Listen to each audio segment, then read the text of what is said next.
Member for UC request. Thank you, Mr. Chairman. I'd ask unanimous consent to put into the record April 2024 Fusion Industry Association bold decadal vision paper.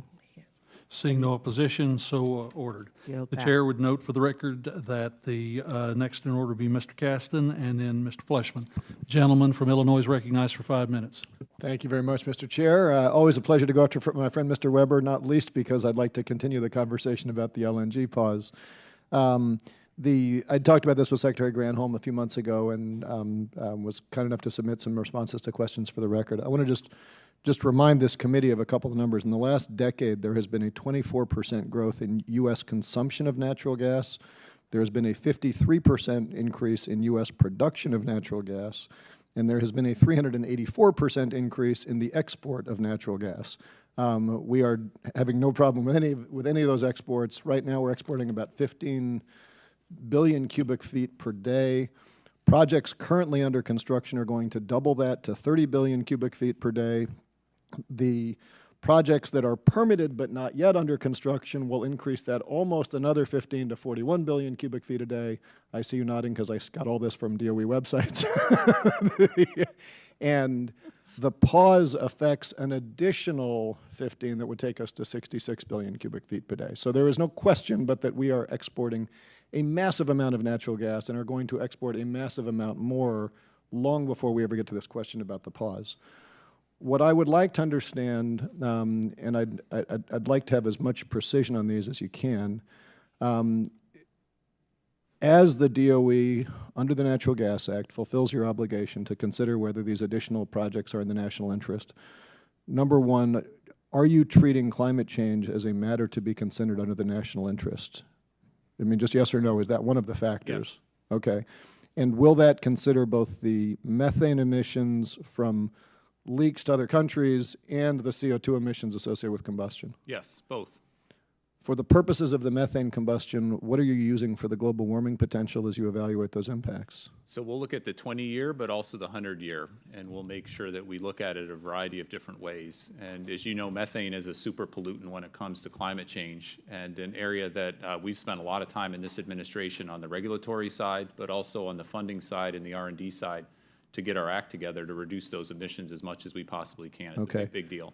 I ask that because, you know, I think President Biden has appropriately said this is the decisive decade for climate, and a 100-year global warming potential is interesting, but a rather academic question when we have a very narrow period of time to right the ship. And so I would hope you would take a more aggressive view as we're looking at those issues. On the methane reduction side, we just came out with our MERP program, which is a terrible acronym, but it's a bunch of money focused on reducing methane emissions, complementary to what the EPA is doing. So this is a big, big deal. True, but of course that doesn't affect, like on the exports, we're going to other markets overseas, and so we have less degrees of freedom there, but it matters on the export. Well, and frankly, we have responsibility for those exports as well. Okay. Like just the fact that we're exporting, and it's up to now about half of our production for natural gas is authorized to be exported. So understand, and I want to move on. I just want to make sure, because the leak rates downstream in some of those countries are bigger. Yep.